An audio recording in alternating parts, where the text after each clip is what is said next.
Bismillahirrahmanirrahim. Assalamualaikum warahmatullahi wabarakatuh. Perkenalkan, nama saya Jawaharsa Ahmad yang akan memenuhi tugas statistika untuk membaca materi analisis regresi berganda. Regresi berganda sederhana dengan suatu variabel independen kurang mencerminkan perilaku variabel ekonomi. Misalnya, volume penjualan tidak hanya dipengaruhi oleh besarnya penjualan iklan, tetapi juga variabel lain seperti harga barang pesaing, pendapatan konsumen, dan lain sebagainya. Bentuk umum regresi berganda dapat ditulis dengan Y1 sama dengan B0 ditambah B1 X1 ditambah B2 X2 ditambah B3 X3 sampai seterusnya ditambah EE.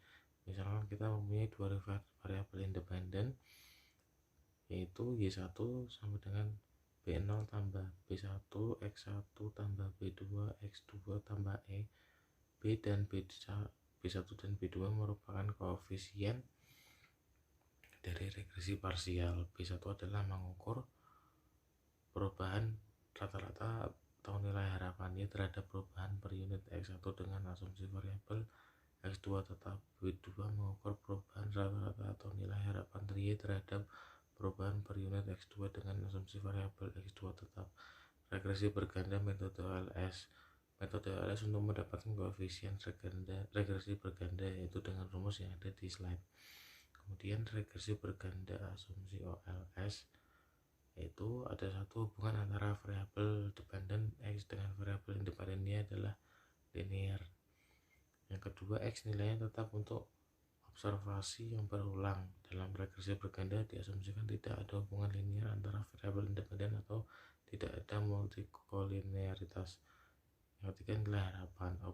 Regresi berganda asumsi OLS. Yang keempat, yaitu variabel dari residual adalah sama. Pelanggaran dari asumsi ini disebut dengan heteroskedastisitas atau varian tidak sama. Yang kelima, tidak ada serial korelasi antara variabel residual tidak saling berhubungan dengan residual yang lain. Pelanggaran dari asumsi disebut dengan autokorelasi.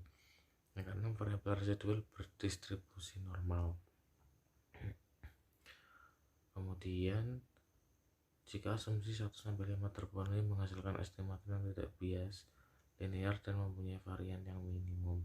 Tidak bias yaitu nilai harapan sama dengan nilai yang sebenarnya. Linear yaitu lurus terhadap variabel dependen. Kemudian varian yang minimum atau estimator yang tidak bias dengan varian minimum disebut estimator yang efisien. Kemudian ada standard error of estimate yang mengukur persebaran atau variasi nilai aktual terhadap nilai prediksi yang berada pada garis regresi. Formula standar error of estimate regresi berganda, rumusnya ada di samping. Kemudian untuk menghitung standar error dengan memasukkan rumus, kemudian kita cari korelasinya. Contoh regresi berganda ada dua variabel independen, yaitu bagaimana pengaruh besarnya harga dengan pengeluaran iklan mempengaruhi nilai penjualan komputer per bulannya sebanyak 20 toko. Komputer diambil sebagai sampel secara random. Kemudian kita masukkan Y1 sama dengan B0 tambah B1 X1 tambah B2 X2 tambah E. Y yaitu penjualan, X sama dengan pengeluaran iklan. Kita suruh mencari koefisien regresi dan menginterpretasikan nilai koefisien regresi. Kemudian cari besaran standard error of koefisien, datanya ada di samping. Kemudian mencari koefisien regresi berganda dengan SPSS, yaitu yang A menggunakan intercept B0 sebesar 109,685. Kemudian artinya ketika harga dan pengeluaran iklan besarnya 0, volume penjualan sepeda motor besarnya 109,685. Besarnya koefisien regresi berganda yaitu B1 turun 7,360. Artinya ketika harga naik turun sebesar 1 juta rupiah, maka nilai penjualan akan naik turun sebesar 7,360 juta dengan asumsi pengeluaran iklan 0. Besaran koefisien regresi pengeluaran iklan B2 5,0 0,93. Artinya ketika pengeluaran iklan sebesar 1 juta, maka penjualan akan turun sebesar 5,093 dengan asumsi harga 0. Kemudian standar error of coefficient regresi masing-masing sebesar 12,709, 2,069 dan 1,597. Kemudian ada koefisien determinasi dan koefisien determinasi yang disesuaikan. Koefisien determinasi nilainya tidak pernah menurun jika variabel independen harus ditambah, walaupun penambahan variabel independen belum tentu mempunyai pembenaran dari teori ekonomi ataupun logika ekonomi. Sebagai alternatifnya digunakan koefisien determinasi yang disesuaikan. Nah, rumusnya ada di bawah dan di slide. Kemudian mencari koefisien dengan SPSS, yaitu besaran koefisien determinasi 0,593 dan besaran koefisien determinasi yang disesuaikan sebesar 0,546. Nilai koefisien determinasi disesuaikan lebih kecil dari nilai koefisien determinasi. Nilai koefisien determinasi sebesar 0,593 mempunyai makna bahwa variasi penjualan komputer dijelaskan oleh variasi harga dan pengeluaran iklan sebesar 59,3%, sisanya sebesar 40,7% dijelaskan oleh variabel lain. Kemudian evaluasi hasil regresi itu ada 1, 2, 3, 4. Yang pertama, penilaian seberapa naik model regresi, menjelaskan variabel dependen melalui determinasi R. Kemudian uji signifikansi model, yaitu uji pengaruh semua variabel independen secara serentak. Kemudian uji signifikansi pengaruh variabel independen terhadap variabel dengan secara individu. Kemudian uji asumsi linear klasik atau ordinary loss regresi. Kemudian uji kebaikan garis regresi melalui R square. Pada contoh regresi berganda volume penjualan komputer diketahui bahwa besarnya koefisien determinasi sebesar 0,593. Angka ini berarti bahwa variasi harga dan pengeluaran iklan mampu menjelaskan variasi penjualan komputer sebesar 59,3%, sisanya sebesar 40,7% dijelaskan oleh variabel independen lain, yaitu uji signifikansi model dengan uji F. Digunakan untuk uji signifikansi apakah semua variabel independen secara serentak terhadap variabel dependen. Uji F menggunakan ANOVA. Kemudian di SPSS, kemudian prosedur uji dapat dijelaskan HO dan HA seperti yang ada di slide. Kemudian hipotesis nol mengatakan semua variabel independen secara bersama-sama tidak berpengaruh terhadap variabel dependen, dan HA-nya menyatakan semua variabel independen secara bersama-sama berpengaruh terhadap variabel dependen. Kemudian mencari nilai hitung dan nilai kritis. Kemudian nomor 3, keputusan menolak atau gagal menolak hipotesis nol jika F hitung lebih besar daripada F kritis, dan menolak hipotesis nol apabila F hitung lebih kecil daripada F kritis, maka menolak hipotesis nol. Nah, dapat disimpulkan apakah pengeluaran iklan dan jumlah sales penjualan secara bersama-sama mempengaruhi volume penjualan komputer dengan tingkat signifikansi 5%. Evaluasinya HO dibagi B1 sama dengan B2 sama dengan 0, HA dibagi B1 tidak sama dengan B2 tidak sama dengan 0. Nilai F kritis dengan alfa 5% dan deviasi numerator K-1 sama dengan 3-1 sama dengan 2 serta deviasi denominator N kurangi K sama dengan 20 kurangi 3 sama dengan 17 sebesar 3,59. F hitung sebesar 3,59. F hitung sebesar 12,402 lebih besar daripada F kritis 3,9, sehingga menolak hipotesis 0. Kemudian uji signifikansi dengan P value itu menolak ketika menolak hipotesis 0 pada uji F dilakukan dengan membandingkan antara nilai P value dengan tingkat signifikansi yang dipilih. Jika nilai P value lebih kecil maka menolak HO, jika nilainya P value lebih besar maka gagal menolak HO. Kemudian uji T digunakan untuk uji signifikansi pengaruh variabel dependen secara individual terhadap variabel dependen.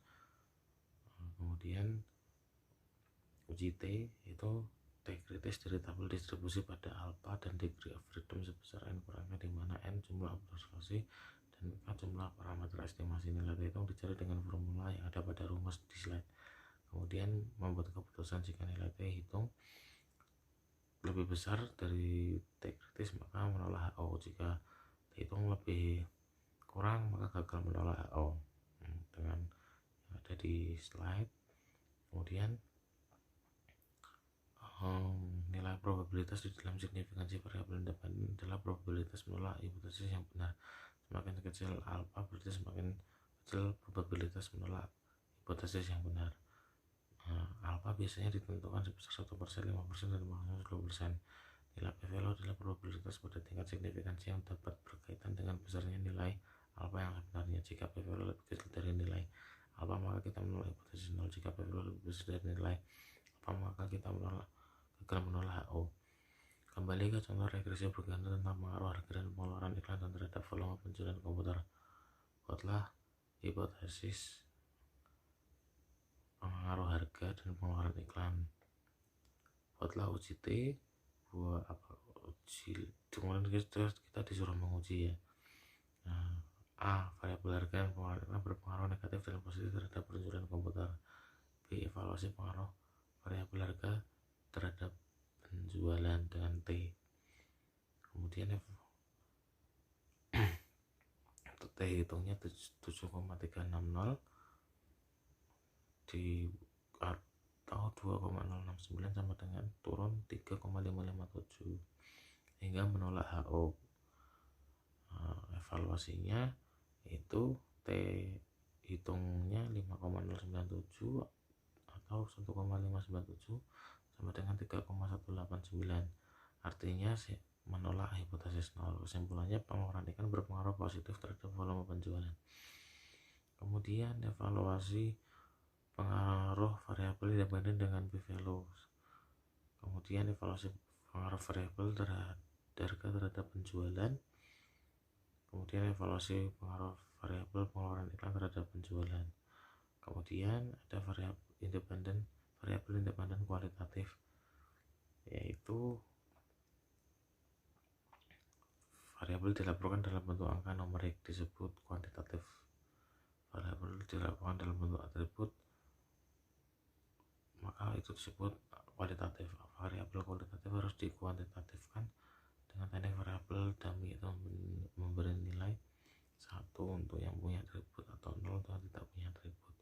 Pada kasus regresi sebelumnya, apakah pemberian diskon yang diberikan oleh toko komputer melalui penjualan komputer, toko yang memberi diskon mampu menjual lebih banyak komputer sehingga diberi angka 1 dan angka 0 yang tidak ada diskon. Modelnya sama seperti yang di atas. Kemudian dummy-nya dengan diskon dimasukkan rumus, tanpa diskon dimasukkan rumus. Kemudian kita kembali lagi ke kasus regresi penjualan komputer. Selain variabel harga dan pengeluaran iklan, sekarang ditambah satu variabel independen kualitatif yaitu diskon.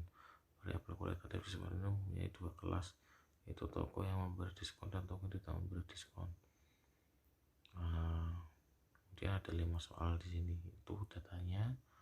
Kemudian nilai koefisien regresi bisa dilihat dalam tampilan koefisien. Hasil ini bisa dilaporkan dalam bentuk persamaan regresi I141,028 dikurangi 13,380x1 tambah 4,835 5x2 tambah 8,108D. Kemudian besarnya koefisien determinasi bisa dilihat sebesar 0,830. Uji kelayakan model dengan uji F bisa dilihat tampilan ANOVA. Nilai F hitung 11,824 itu sebesar 3,24. Uji signifikansinya, kemudian koefisien B1 itu turun 13,380 berarti harganya naik. Kemudian koefisien B2 4,835 berarti pengeluarannya naik. Nilai koefisien B3 8,18 berarti berpengaruh terhadap nilai intercept. Kemudian dapat ditulis seperti yang ada di slide. Kemudian uji asumsi OLS, yaitu ada heteroskedasitas, autokorelasi, normalitas, heteroskedasitas. Asumsi residualnya menilai varian konstan, yaitu scatter diagram residual dan nilai prediksi untuk mencatat heterodesketasitas. Jika tidak ada pola hubungan antara residual dan nilai prediksi, maka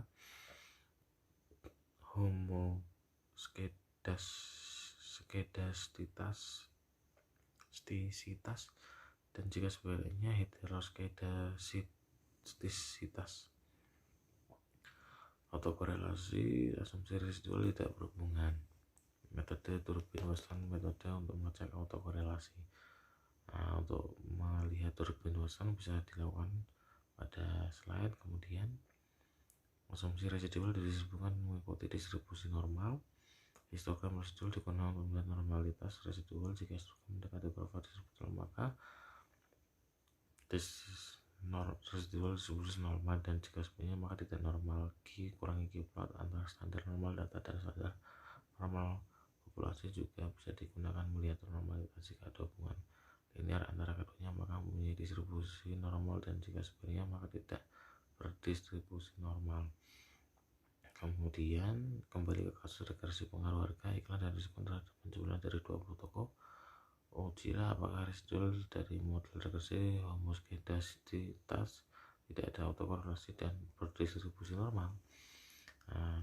Pola hubungan antara nilai prediksi variabel dependen dengan residualnya menyebar sehingga tidak membentuk hubungan linear maupun non-linear dengan nilai prediksi variabel dependen. Dengan demikian residualnya bersifat homoskedastisitas, bukan heteroskedastisitas. Autokorelasi jika residual dengan SPSS, yaitu nilai turbin Watson 1,678, nilai kritis pada alpha 5% dengan K sama dengan 3 dan N sama dengan 20 sama dengan 0,998 dan DU nya 1,678. Nilai 1,678 terletak antara DU dan 4 kurangi DU, sehingga tidak ada korelasi antara residual atau tidak ada masalah autokorelasi. Berdasarkan histogram, residual menyerupai kurva distribusi normal, dan berdasarkan Q kurangi Q plot menunjukkan nilai Q kurangi Q plot terletak pada garis lurus. Kedua gambar tersebut menyimpulkan bahwa residualnya berdistribusi normal. Terima kasih. Demikian yang dapat saya sampaikan. Assalamualaikum warahmatullahi wabarakatuh.